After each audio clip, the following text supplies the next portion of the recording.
દીકરાની વહુ કે કોઈ પણ સ્ત્રી જોબ કરતી હોય ને સાહેબ, તો આપણે એને મેણા ટોણા મારવામાંથી જરા પણ બાકાત નથી રહેતા. સાહેબ, એમને પણ થાક લાગે છે, એ પણ બીમાર પડે છે, તો ક્યારેક એનાથી પણ કોઈ કાર્ય કે વ્યવહાર ભૂલાઈ જાય.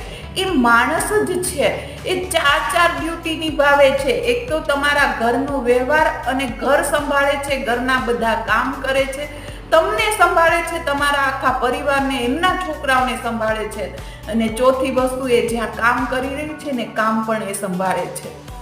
તમે એને મદદ ના કરો તો કંઈ નહીં, એમની મદદની એમને કોઈ અપેક્ષા નથી, પરંતુ ક્યારેક બે શબ્દ સારા એમને કહો, ક્યારેક એમના કામના વખાણ કરો, તો ક્યારેક એમને શાબાશી પણ આપો. બસ આટલી જ અપેક્ષા એ તમારી આગળ રાખે છે. પણ આપણે તો એ પણ નથી કરી શકતા. સાચું કહ્યું ને કોમલની